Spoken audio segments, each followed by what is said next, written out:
Hey guys, I'm Roberto Rondino, and today I will be commentating my own games. If you don't know me yet, I am, if I can define it, a pro player of this game. I won at the moment 5-0 Luffy and 1 Shanks, and I do a lot of coaching too. If you want to know more about me and my social, the guys should leave down below, like my Twitter. And I hope you enjoy the video and my explanation. I will try to be as clear as possible about my thought process. My shitty face at the start. Okay, this was game one against a friend of ours playing Duffy, and I obviously was playing black yellow because I can only play black yellow.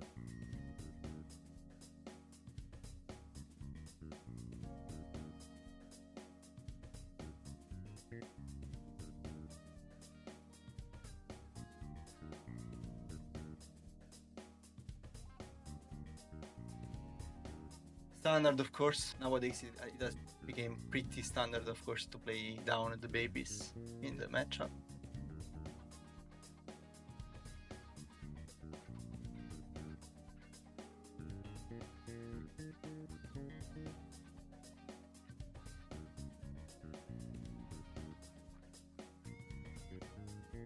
Here, also this play on 5 down is pretty, I think, pretty standard overall. I like to put down the Nami so that I can block with her as up and get her into play. Just putting her out of the pudding threat because I generally just want my Nami in circle for the late game, and also of course just dumping away cards from my hand so that I get away from pudding and I can just keep taking life on the attacks. Like, one thing that I always say about this matchup is that I'm not really scared of the pudding because of the fact that it straight cuts card out of my hand, but rather for the fact that if I have to counter out attacks in this matchup, I feel weird because then it becomes a little bit more weird to awaken up. Instead, when I just get I can always take the attacks that Luffy does. I just awake way more in flow, and then the games become way easier generally.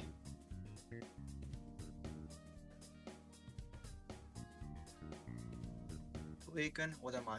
At 9 dawn at the moment? Yes. So a perfect awakening this scenario. I mean, I can't complain about how I saw apparently in this game. I saw a lot of babies. I have a couple of Marias in my hand. I saw the Nami that is already in the loop. I have already 2 baby Luffy in play. So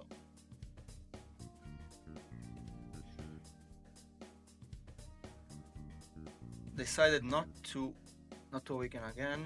Okay, I wanted to lock the game here for a second, kinda try to rebuild the idea, and I understand if whether or not I made a mistake. It's completely possible I made a mistake, of course. Definitely this play of just putting the baby there and passing put me in a spot where I'm really subject to get exactly what comes after, which is low pudding. And so I'm kind of curious why I decided to go for that play and did not go for just transforming the Luffy. He already played one Jotsu 2. I am at 1 life. It's way better than being at 2 in this spot without having any Luffy. Having 2 Luffy in circle, like I only need to draw a Moria or a baby Luffy and I'm completely fine off pudding. And then anything else is just fine. So I think, yeah, maybe I was not thinking about it. I was just playing super casual, but this play, I think, with a little bit more thought in it, was probably awaken Luffy and let him be there, and then anything is fine. Like spell 7 is completely fine. I don't care. Jotsu pudding, yeah, it's strong, but it's still weaker than getting low pudding in this spot and also losing a baby from the circle.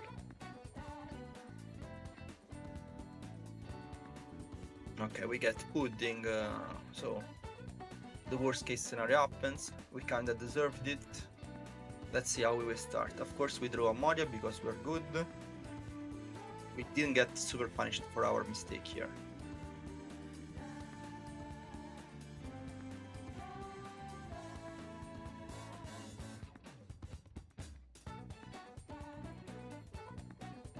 And yeah, exactly, since we only have one key, we have to go for Shira Luffy and kinda weirdly stick with one life without doing effect.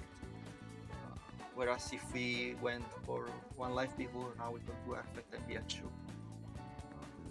We clear one Jozu with the Shira Luffy, and then we attack face. Okay.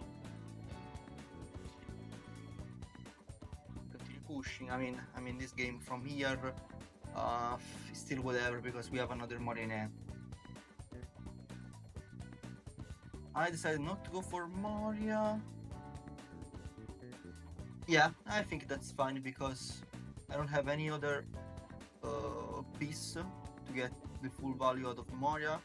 So I just decided to have a turn where I just play conservative, just grind him out like this, and I keep one more in hand so that I know I'm never dying, and I know that the turn after, if I Moria, I'm keeping another turn too. So I think that is completely fine. That is one of the, I think, decent lines that I took in this game, because I know he can't push me realistically this turn. Like he cannot realistically push cards out of my hand without dying the turn after, because let's say he does not develop a boa or anything like that, he just dead turn after, so he can't really push me a lot with having Shira, Nami, and Savon Bulk too. So here I will just, like, I will counter and I will block, and then next turn I will play Moria Nami probably. Yeah, I will block with everything, so I'll clear my board and I can play Moria and get the full efficiency out of it. And just whatever here. Very, very, very, very straight. Now I am 7k with 2 life.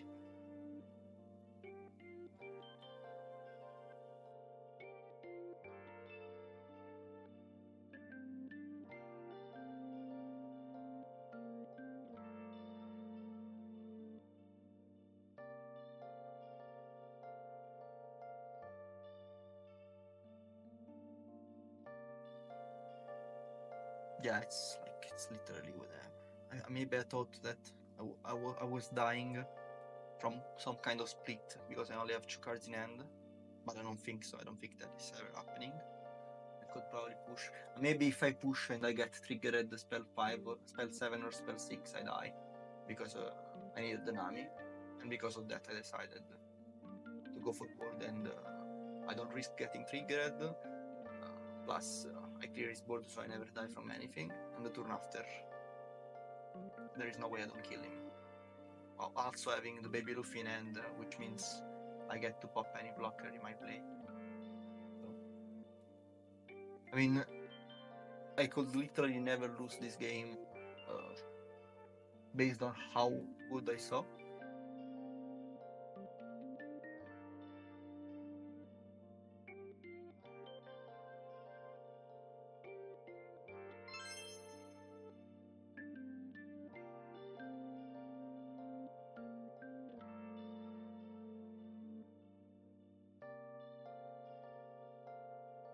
Okay, let's see how I played against Lucci.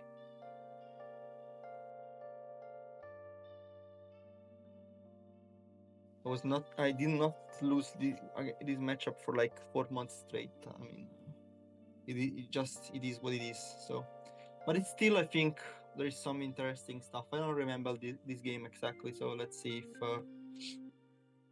this game is interesting. I mean, he's attacking me, so when they attack you, it's like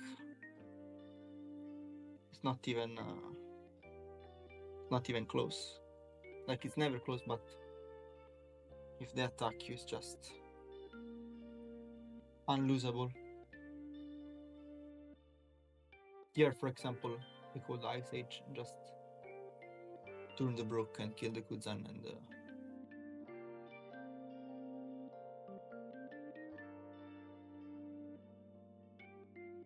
maybe it's interesting to see what I did here in the spot where I just have one life. I mean, I don't even have to awaken actually because I have the Sabo, so yes, but even if I don't have the Sabo, I can just play like Luffy or like, yeah, or a Luffy or even just an Egged Luffy. Like, I literally don't have anything else, and it's completely fine. Of course, Sabo is probably the better option, the best option, but it's fine to play anything in this spot, and you don't have to awaken because he has no threat in his board. He only has leader, so he cannot really push cards out of your hand in any way.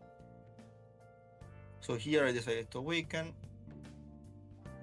Fun fact here, if I have no Morias in, I assume I have some amount of Morias in my hand, like 1 or 2, because if I don't have any, I can even decide to not awaken yet, and just play another Sabo, like go baby Sabo and just stall for another turn, and then start awakening.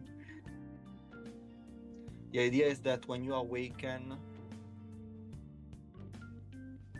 you're still putting yourself in a spot where you're starting to bleed out. You're getting in a process where you're bleeding out resources, so you need the Morias to keep up with that. So ideally, if the games go exactly like you want to, which is somewhat like what is happening right now, you want to awaken on your terms, and your terms being you want to awaken exactly the turn before you can start spamming Morias, and you want to make sure you actually have the Morias in hand. If you don't have the Morias in hand and you can not awaken, there is no reason to. Yeah, here I'm also putting the Kuzan down, which is incredibly OP, so makes me able to clear any of his big threats the turn after. Like if he does not play Rebecca Sabo the turn after, I'm clearing the Moria, and so I'm always putting him in a spot where he does not have any big bodies up, and yeah, so here it's whatever. No, I have to play Sabo, so there is even a world where I can get Raigo, Kaido, and then maybe Luffy on that Moria, but I think it's inefficient. It's way better to just clear the Moria and play another Moria with a Sabo.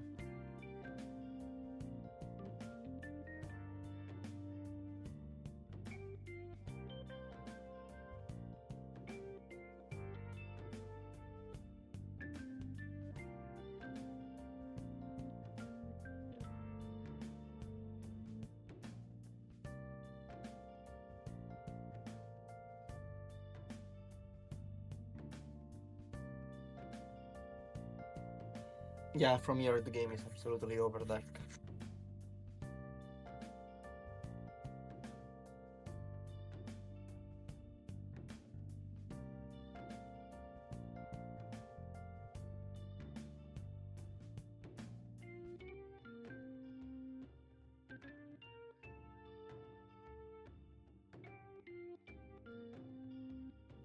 So of course he attacked 5 on the Kuzan and I let it go instantly, I think.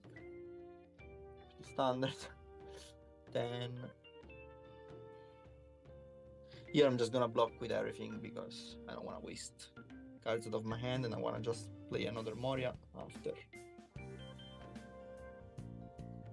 And just place Rebecca without anything else, with the Luffy on life.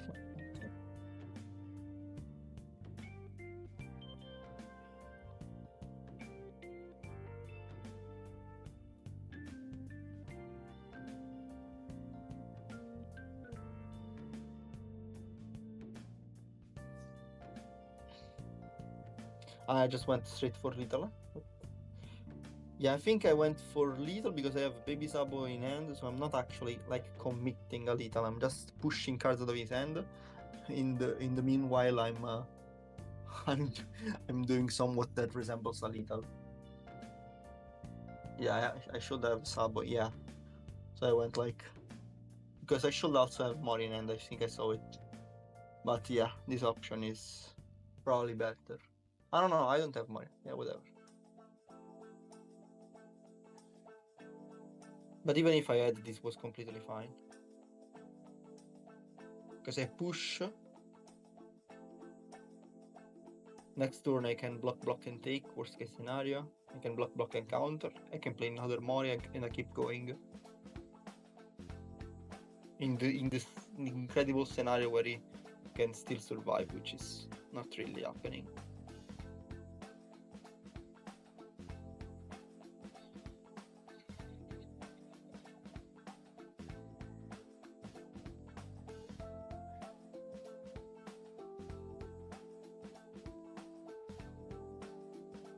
And here I'm just going for lethal, I guess. Probably gonna play a Sabo out and then push.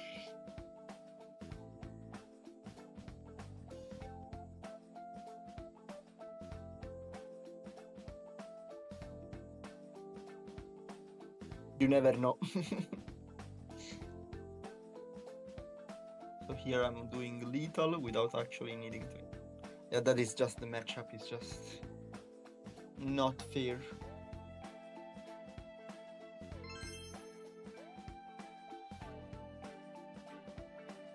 It was the list that I played that day, the tournament. I think the only spicy thing in this list, really, I think there is Shiraoshi, which you can consider to cut. Looking at the deck more towards OP10, I don't think it's a crazy good decision to play this deck in OP10, but still, if you want to play it, I think the spell, I have micro spell, the one that I was testing here, 1 cost black, plus 3 cost and draw. I think it's very, very, very good against Blackbeard, and I think you could try out playing those, and also maybe the spell, the -3 cost spell, with the Nightmare Luffy to try to deal with the hamburgers, and try to deal with Blackbeard. Blackbeard is not even the only problem also. I didn't test it yet for OP10, but maybe also somewhat of a problem. But yeah, for OP9, I think I was testing the spells, and was testing them with Digle. I really, really like them. I think I would even play 4. Very, very, very, very cool spell. Very strong into Duffy, very strong into Purple Luffy. Just a consistency card overall, because every time you don't play it in the matchup, you just cycle your deck, which is an incredible tool. And yeah, I mean, if you're not expecting to face a lot of decks against which you need Raigo, you can even cutter, because against Duffy, they're not playing Kaido anymore. But yeah, everything else is just super standard. That's deck, literally.